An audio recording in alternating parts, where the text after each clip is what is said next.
মাদারীপুরে সড়ক দুর্ঘটনায় প্রাণ গেছে 7 জনের, আহত হয়েছেন বেশ কয়েকজন। যাত্রীবাহী একটি বাস নিয়ন্ত্রণ হারিয়ে ইজি বাইককে চাপা দিয়ে রাস্তার পাশে খাদে পড়ে যায়। রোববার বিকেল 5:30টার দিকে সদর উপজেলার খটকচর এলাকায় ঢাকা বরিশাল মহাসড়কে ঘটে এই দুর্ঘটনা। নিহত সবার পরিচয় এখনও শনাক্ত করা যায়নি। মাদারীপুরের নতুন বাসস্ট্যান্ড থেকে রাজধানীর দিকে যাচ্ছিল সার্বিক পরিবহনের একটি বাস।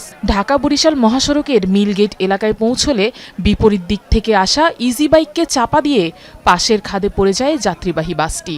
দুমড়ে মুচড়ে যায় ইজি বাইকটিও। আমাদের এক ভাই ছিল এখানের, তারা নিয়ে চলে গেছে আমার হসপিটালে। তারপর আমরা এখানে চেষ্টা করতেছি ভাই ওদের কাজ, ফায়ার সার্ভিসের ফায়ার কর্মী রয়েছে আমাদের পরে, তাদের সাথে আমরা চেষ্টা করতেছি।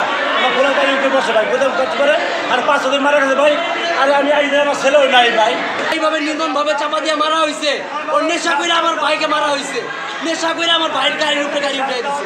স্থানীয়রা এগিয়ে গিয়ে হতাহতদের উদ্ধারের চেষ্টা চালায়। খবর পেয়ে দুর্ঘটনাস্থলে যান ফায়ার সার্ভিস আর পুলিশের সদস্যরা।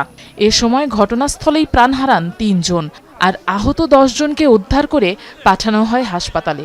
সেখানে মৃত্যু হয় কয়েকজনের।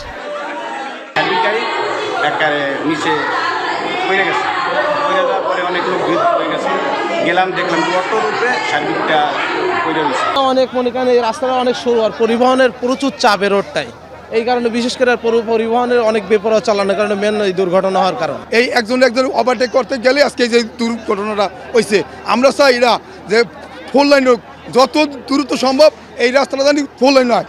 স্থানীয়রা জানান বাসটিতে 30 জন যাত্রী ছিল, ইজি বাইকে ছিল চালক সহ 8 জন।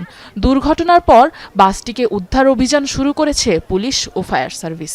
গাড়ির আংশিক অংশ আবার কাদার মধ্যে দেবে আছে, রেকারবেন দিয়ে সম্পূর্ণ গাড়ি উঠানোর পরে বোঝা যাবে আরও কোনো নিহত বা আহত কেউ আছে কিনা।